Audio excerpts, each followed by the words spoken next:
Spark and Seed proudly presents The Unspoken Struggles of Aging for Asian Immigrants. You ever wake up one morning, stretch your aching back before taking a walk along the beach, and realize your knees now make a symphony of their own? That's when you know you're not young anymore. Somewhere between chasing dreams and chasing after your kids, time slipped through the cracks, leaving behind a man who still feels like he's 25 until he tries to stand up too quickly.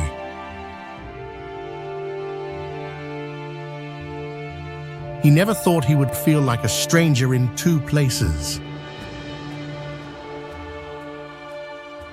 When he first set foot in the West 3 decades ago, it was with youthful ambition and unwavering determination. Like many who left their homeland in Southeast Asia, he sought stability, security, and a future brighter than what was available to him then. Now, in his late 50s, edging closer to his 60s, he stands at a crossroad, an intersection between his adopted home and the soil that once nurtured him in Asia. Life in the West has not been easy. He fought hard for his place in a land that both welcomed and questioned his presence. The journey to assimilation had been one of silent endurance, learning new languages, adopting foreign customs, and finding ways to exist in a society that saw him as different. The stares, the subtle dismissals in boardrooms, the struggles for career advancement despite years of hard work, and the sting of knowing that no matter how long he had lived there, he was still an outsider in many eyes. Then there was family, his children born in the West, raised in a culture he tried so hard to understand. They spoke a language that felt foreign in his ears, their values shaped by a world vastly different from his own. Conversations became transactional, their lives busy with careers, relationships, and a fast-paced existence that he struggled to keep up with. He was proud of them, yet in their independence, he felt the pangs of loneliness. And then there was health. The body that once worked tirelessly to provide for his family now betrayed him. His doctor's words lingered: hypertension, diabetes, the creeping inevitability of aging. He swallowed pills daily, reminded of his mortality each time he refilled a prescription. It made him think of his father, of elders in his homeland, who aged with family surrounding them, unlike his reality of quiet, empty spaces.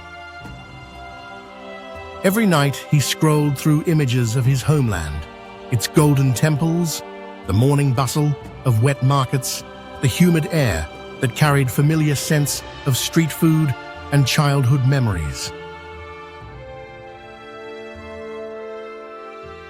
The thought of returning to the homeland had become more than a fleeting dream.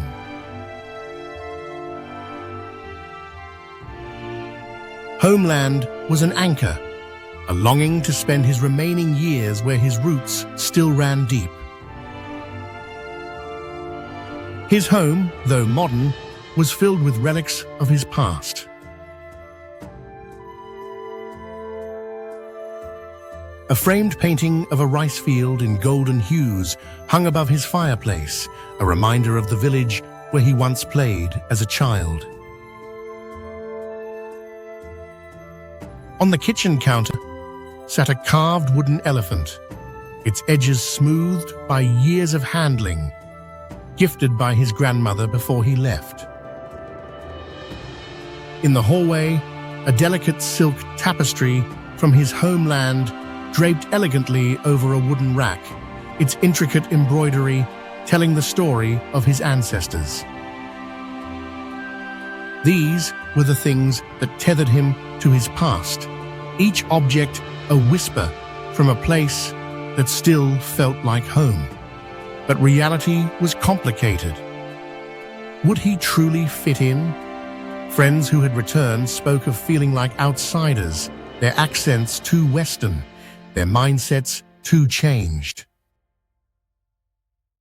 The medical facilities, could they care for his aging body, as well as the hospitals in the West? And what of finances? After a lifetime of building wealth in a foreign land, would his savings stretch far enough in the home he once knew?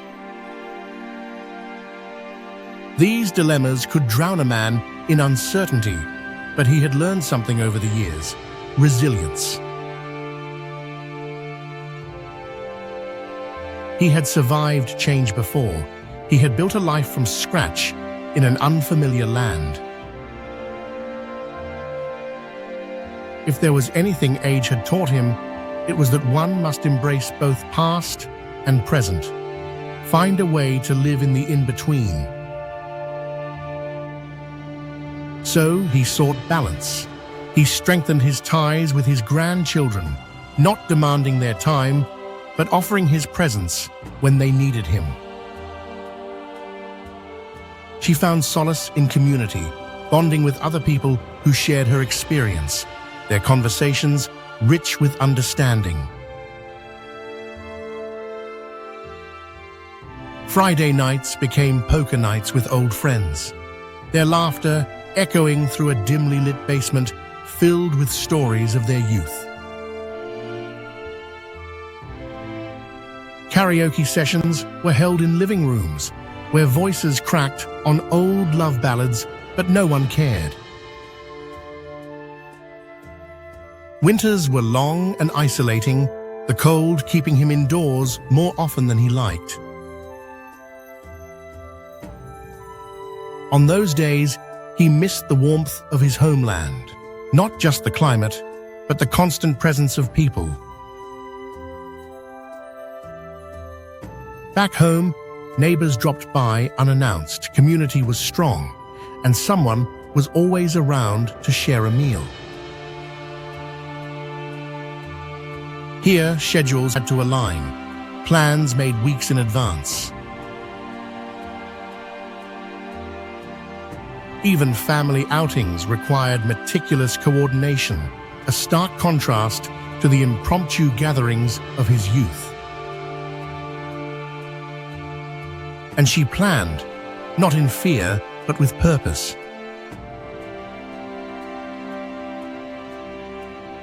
If he would return home, it would be on his terms, creating a life where he could contribute, perhaps mentoring the younger generation, bringing back what he had learned.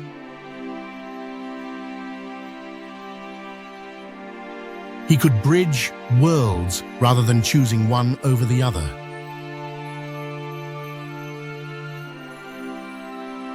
His living space itself was a reflection of this delicate balance.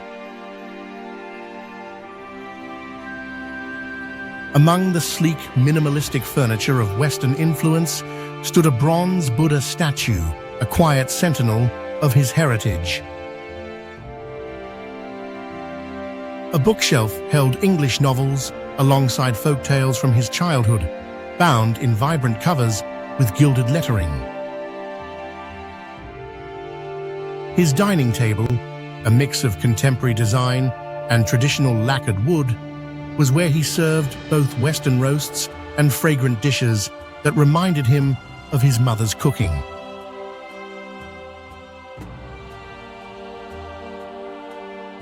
Aging is not an end, but a passage. He understands now that belonging is not confined to geography. It is found in memories, in relationships, in the impact he leaves behind. He is not just a man suspended between two lands. He is a man enriched by both. His story is not over, and his legacy, built from sacrifices, love, and endurance, will live beyond borders.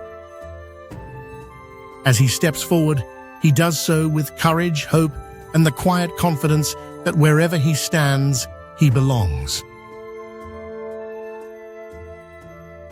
Aging abroad is bamboo stretched between worlds, roots aching for monsoon-soaked earth, fresh winds, yet bending resiliently in foreign winds. The heart mourns hometown markets chatter, lush green rice fields, festivals folded into silence. Loneliness is recipes missing hometown spices, grandchildren's words that arrive like distant echoes. But remember, you carry home in your hands. In the kimchi jar, fermented with patience, the ang pao envelopes tucked under pillows, the stories whispered to photos of ancestors. Each tradition you keep alive abroad is a lantern lit for those who will follow. And when the yearning swells, know this: the land you left has not forgotten you. It lives in your laughter, your prayers, the way you still measure distance by the moon's phase, just as your mother taught you. You are a bridge between worlds, a testament to survival. One day, you may return to the village square, to the tea shops humming with familiar dialects. But until then, build home where you are, share chai with neighbors, teach your grandson that folk song, write letters to the seashores you still dream of. You are not invisible. You are a library of miracles, a keeper of memories, a living reminder that even in the autumn of life, there is beauty in letting go and wonder in beginning again. Thank you for watching. Don't forget to like, share, subscribe, and leave a comment or two. At Spark and Seed, igniting ideas, growing knowledge.